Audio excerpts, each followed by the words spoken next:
kids. This book is called Houndsley and Catina and the Quiet Time.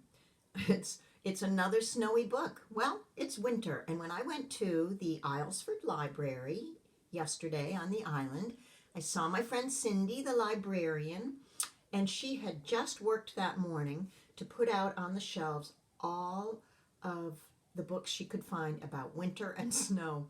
And since there were so many to look at, they were the first ones I saw, and so I picked up a whole bunch of books about snow. Hope you're ready for some snowy reading. Anyway, I do not know these guys at all. Do you? Are you guys familiar with this book? I'm not, but let's see what Houndsley and Catina by James Howe is all about. And this was donated to the library by Karen Smallwood, your very own Auntie Karen. Gave this book to the library at some point. Oh my, and it's in chapters too. Chapter 1. Chapter 1 is called Silent White.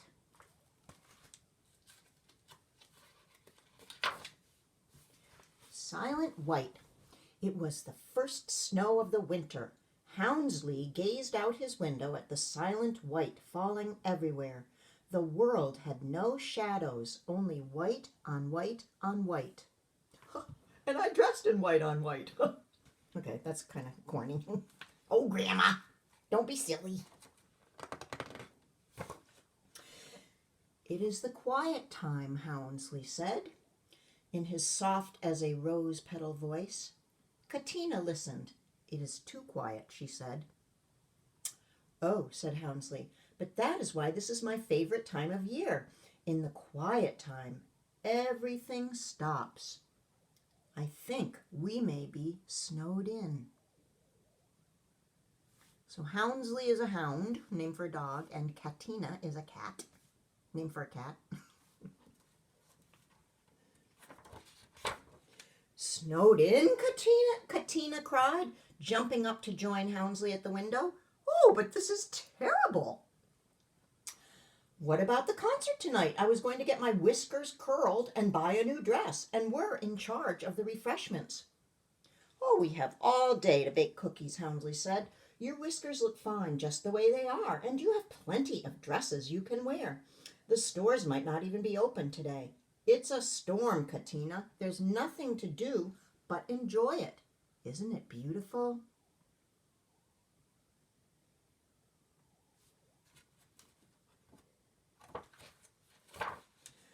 A storm isn't beautiful, Catina replied. A storm means not being able to do all the things we'd planned on doing.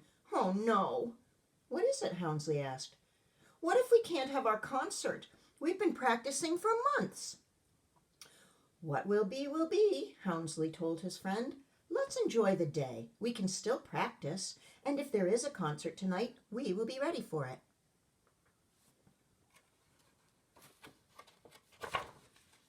Houndsley returned to his cello, and Catina picked up her clarinet.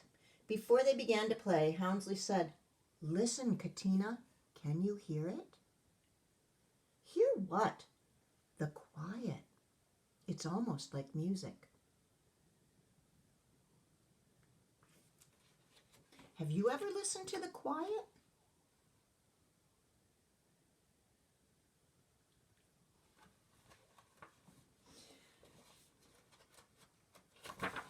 Suddenly, there was a loud crash from the house next door. Houndsley's neighbor, Bert, was practicing for his part in the concert, and Bert played the cymbals. Houndsley, said Catina, I do not think Bert understands about quiet time.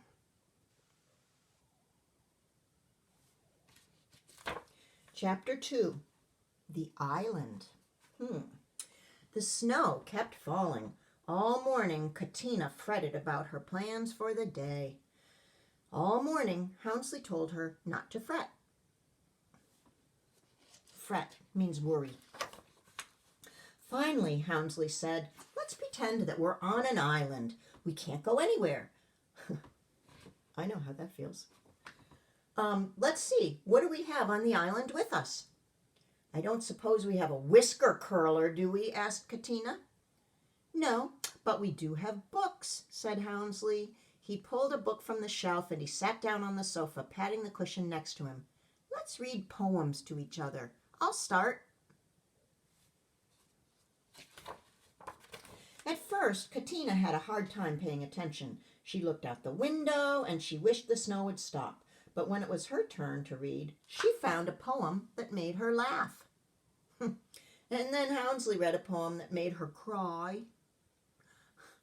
I am not a very good writer, she told Houndsley after they'd read for a while longer, but it might be fun to write poems, even bad ones.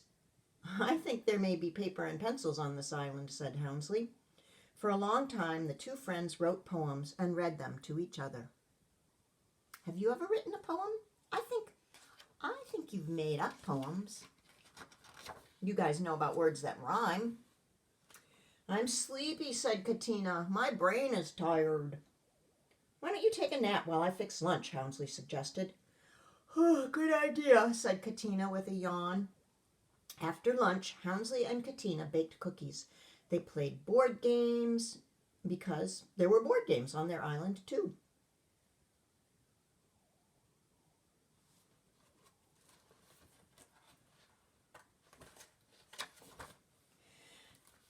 Oh, there were also logs on their island. Houndsley and Catina built a fire and talked about what they saw in the flames. And then they grew still and didn't talk at all. At last, Catina said, I think there are dreams on this island. What do you mean? Houndsley asked. Oh, I was just dreaming about all the things I would like to do someday. And then I thought that dreaming about them is almost as good as doing them. Houndsley nodded. Sometimes dreaming is even better than making plans, he said.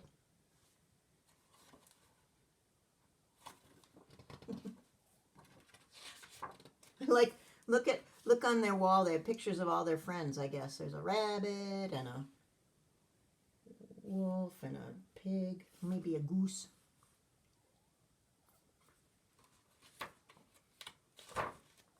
Soon it was late afternoon. The house was growing cold. We need more logs, said Houndsley. I will climb out a window to get some. I can't open my doors because of all the snow. I'll go with you, said Catina.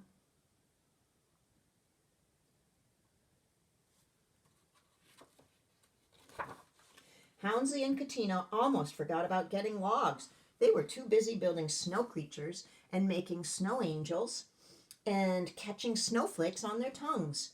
A sudden crash sent them scrambling to get their logs and climb back inside.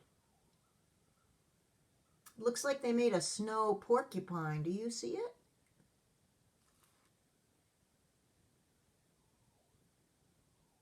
And a snow rabbit.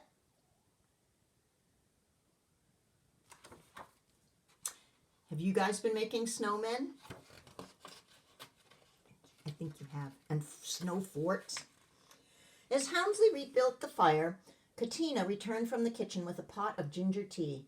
Another crash was heard. On the island next door, Catina said, there are cymbals. Do you know what cymbals are? They're like two pieces of metal that look like big metal plates, and you crash them together, and they make a really loud, crashing, ringing, metallic sound. I think you guys would like playing the cymbals a lot. Maybe someone will give you some, but it won't be me. It will not be I. Chapter 3, the concert. The sound of cymbals crashing was replaced by the sound of a shovel scraping against the sidewalk in front of Houndsley's house. Houndsley, Catina, cried Bert. It's time to go to the concert.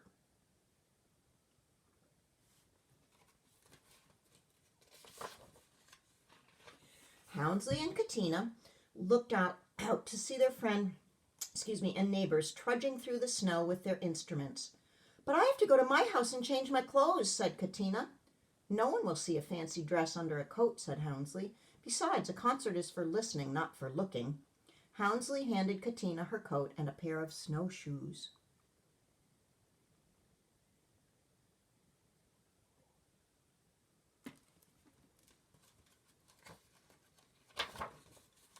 I've been practicing all day, Bert said excitedly to his friends as they slowly made their way through the snow. Houndsley and Catina smiled at each other and said nothing. I'm sad that we have left our island, Catina whispered to Houndsley as they joined the others at the light-strung gazebo in the park. I like the quiet time. Houndsley nodded. I was looking forward to this concert, he said, but it seems a shame to make noise tonight, even if the noise is music.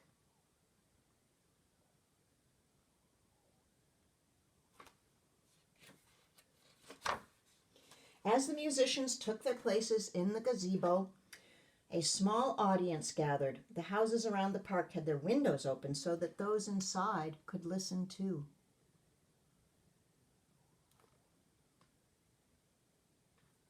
That's the gazebo, an open, it's kind of like a building without any windows or doors, just a roof and a floor. It's a fun word to say, gazebo. Can you say it? Gazebo. You're right.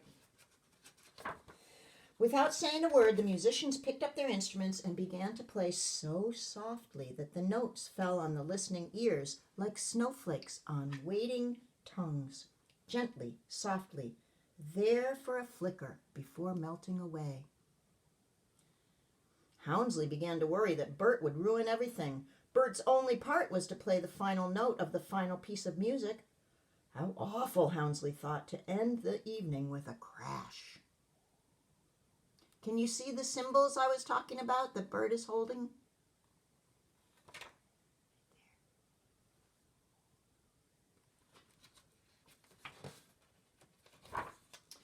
But when the last note came, it was not a crash or a clash or a boom or a bang. It was the closest that symbols can come to silence. It sounded like a chime in the wind. It lingered and floated and fell into the quiet time. For a long while, no one spoke, no one moved. Everyone just sat and listened to the silence. Some may have dreamed.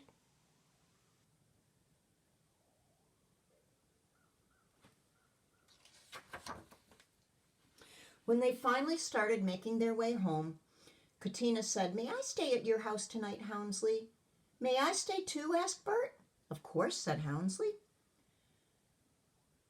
Thinking about the refreshments they had forgotten to take to the concert, he added, "We may have to eat a lot of cookies."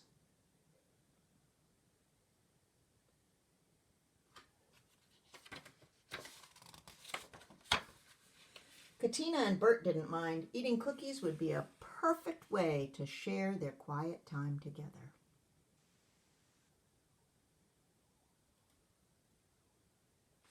Well, that looks like just about the perfect way to spend a snowy day. I liked that book. Did you?